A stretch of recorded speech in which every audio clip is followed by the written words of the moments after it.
Presiden Prabowo Subianto angkat suara terkait Bupati Aceh Selatan yang melaksanakan umroh saat terjadi bencana di Sumatera. Prabowo meminta Mendagri untuk memberikan sanksi tegas terhadap Bupati Aceh Selatan Mirwan MS. Dalam rapat penanganan bencana, Prabowo menegaskan kepala daerah dipilih untuk menghadapi kesulitan dan berjuang untuk rakyat. Hadir semua bupati. Terima kasih ya para bupati. Kalian yang terus berjuang untuk rakyat. Memang kalian dipilih untuk menghadapi kesulitan. Kalau yang mau lari aja, nggak apa-apa ya. Cepat langsung. Mendagri bisa ya di prosesnya di bisa ya. Itu kalau tentara itu namanya desersi itu ya. Dalam keadaan bahaya meninggalkan anak buah. Waduh, itu nggak bisa tuh. Sorry itu. Menanggapi perintah Presiden ini, Wakil Menteri Dalam Negeri Bima Arya langsung bergerak. Menurut Bima, Bupati Aceh Selatan Mirwan MS tengah jalani pemeriksaan dari Inspektorat. Inspektor khusus langsung memeriksa Bupati Aceh Selatan. Dan Undang-Undang Nomor 23 Tahun 2014, di situ ada kewajiban bagi kepala daerah, larangan bagi kepala daerah, dan sanksi-sanksi apa. Nah, sanksinya diatur juga di situ, mulai dari sanksi dalam bentuk teguran, peringatan, pemberhentian sementara, bahkan mungkin Inspektorat bisa merekomendasikan untuk pemberhentian tetap. Diketahui bencana banjir dan longsor menerjang sebagian wilayah Aceh, Sumatera Utara, dan Sumatera Barat. Sedikitnya 11 kecamatan di Aceh terdampak bencana. Banyak warga mengungsi dan minim bantuan.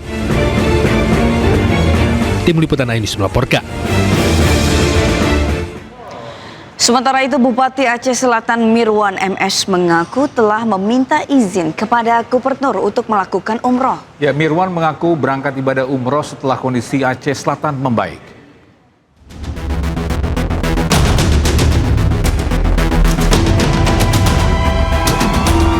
Sebelum berangkat umroh, Bupati Aceh Selatan sebelumnya mengajukan izin umroh ke Gubernur Aceh pada 24 November 2025.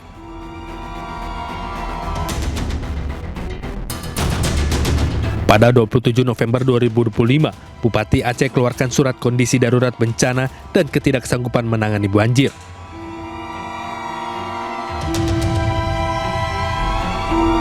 Surat Gubernur Aceh tanggal 28 November 2025 menyebut tidak mengizinkan Bupati Mirwan untuk berangkat umroh.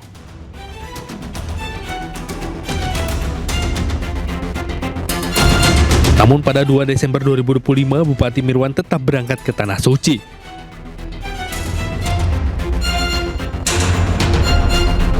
Kemudian pada 5 Desember 2025, Aceh Selatan kembali dilanda banjir tanpa bupati.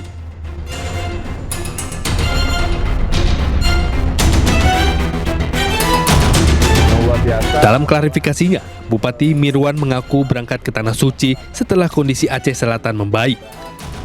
Mirwan menyebut telah meninjau sejumlah lokasi terdampak dan menyalurkan bantuan kepada warga.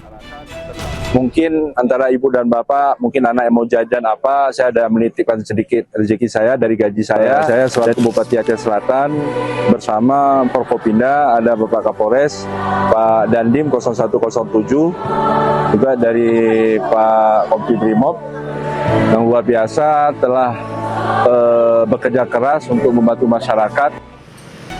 Pemda Aceh Selatan juga membantah keberangkatan Bupati Mirwan tanpa seizin Pemprov Aceh. Menurut Pemda Aceh Selatan, surat baru diterima pada 2 Desember 2025 saat Bupati Mirwan sudah berada di Tanah Suci. Tim Liputan Ainus melaporkan. Ya, sementara itu Gubernur Aceh Muzakir Manaf menyatakan warga sangat membutuhkan obat-obatan dan pakaian dan peralatan ibadah. Obat-obatan sangat mendesak karena warga mulai terserang gatal-gatal karena minimnya air bersih. Yang paling urgent sekarang Pak, kita telah dengar tadi kesehatan Pak, obat-obatan Pak, paling urgent Pak, karena sudah mulai gatal-gatal, sudah mulai kembung dan lain sebagainya Pak. Ini kekurangan sekali Pak, obat-obatan. Terus yang kedua pakaian Pak, pakaian sama sekali tidak ada Pak, karena mereka semua dibuat lumpur. Kemudian alat-alat ibadah, Pak. Alat ibadah juga tidak ada sama sekali, dan juga gas LPG dan 3 kilo ya Pak. Itu perlu sangat urgent juga Pak. Menteri Keuangan Purbaya Yudi Sadeo mengatakan pemerintah masih memiliki alokasi dana APBD untuk penanganan bencana sebesar 5 triliun rupiah. Ya, bahkan menurut Purbaya untuk tahun 2026, Kementerian Keuangan menemukan ruang fiskal hingga 60 triliun rupiah. Ada masih anggaran untuk bencana, kan ada setiap tahun tuh 5T. Itu satu. Nanti kita sudah sisir anggaran 2026. Sebelum ini kejadian sudah kita sisir sebetulnya untuk kegiatan-kegiatan yang tidak terlalu berguna, kayak rapat-rapat nggak jelas, itu segala macam. Jadi kita bukan potong anggaran ya, efisiensi kan. Sudah kita lihat itu ada sekitar, itu ada 60 triliun lah dapat. Jadi nggak usah terlalu khawatir, anggarannya ada. Bukan dari potong anggaran, tapi dari mengurangi kegiatan-kegiatan yang nggak jelas, rapat nggak jelas. Ini yang jelas sih nggak apa-apa ya. Jadi kita disisir tuh. Begitu APBD-nya selesai kita sisir semuanya. Kita nggak mau ngulangi lagi seperti tahun lalu, gimana kita potong aja, asal potong gitu. Dari situ ya untung dari situ ya masih ada cadangan, jadi nggak usah. Sementara itu pemirsa, anggota DPD RI Alfiansyah Bustami alias Komeng menghibur para pengungsi korban banjir bandang di Padang, Sumatera Barat. Ya, Komeng hadir sebagai relawan PMI mengunjungi sejumlah wilayah terdampak sambil menyalurkan bantuan. Dari PMI Palang Merah Indonesia, bukan pelawak. Pelawak sekaligus anggota DPD RI Alfiansyah Bustami alias Komeng turun langsung ke lokasi bencana banjir bandang dan tanah longsor di Padang, Sumatera Barat. Komeng hadir sebagai relawan PMI mengunjungi sejumlah wilayah terdampak sambil menyalurkan bantuan. Sebagai pelawak, Komeng juga menghibur warga di pengungsian dan membuat permainan berhadiah untuk anak-anak.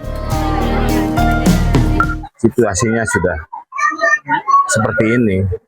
Ya, tapi pemerintah berusaha dengan semaksimal mungkin untuk membantu para pengungsi. Kita juga dari PMI juga terus. Dan mungkin rancangan PMI kan dari awal sampai akhir biasanya. Di awal bencana sampai selesai, dari rumah roboh sampai tenda, sampai semi permanen, sampai permanen. Biasanya kita kan begitu Pak ya. Banjir bandang di Pulau Sumatera menewaskan ratusan orang. Sementara itu banyak warga mengalami trauma mendalam. Kehadiran relawan di Pusat Pemulihan Psikososial meringankan duka para korban. Dari Padang, Sumatera Barat, Budi Sunandar, iNews melaporkan.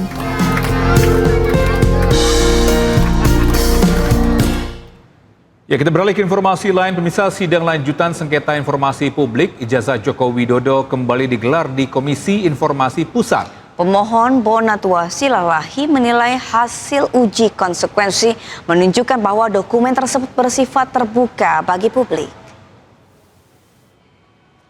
Bonatua mempertanyakan alasan dokumen dapat dibuka untuk pemohon namun tidak dibuka secara luas kepada publik sehingga publik harus melewati proses panjang layaknya peneliti untuk mendapatkan akses.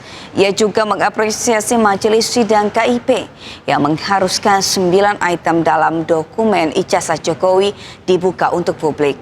Pemohon menegaskan validasi harus dilakukan melalui pengecekan fisik seperti tanda tangan pejabat yang melegalisasi salinan hingga nomor ijazah yang menjadi penentu kecocokan data. Mediasi juga sudah terbuka, cuman saya nggak mau sampaikan di sini. Waktu itu karena kami diatur oleh gentleman agreement waktu itu tidak boleh membukakan hasil mediasi. Cuman mungkin ada sempat dulu disebut bahwa mereka menawarkan saya 9 item untuk saya lihat sendiri. Namun saya bilang mendingan dikasih 3 yang dibuka tapi semua publik melihat.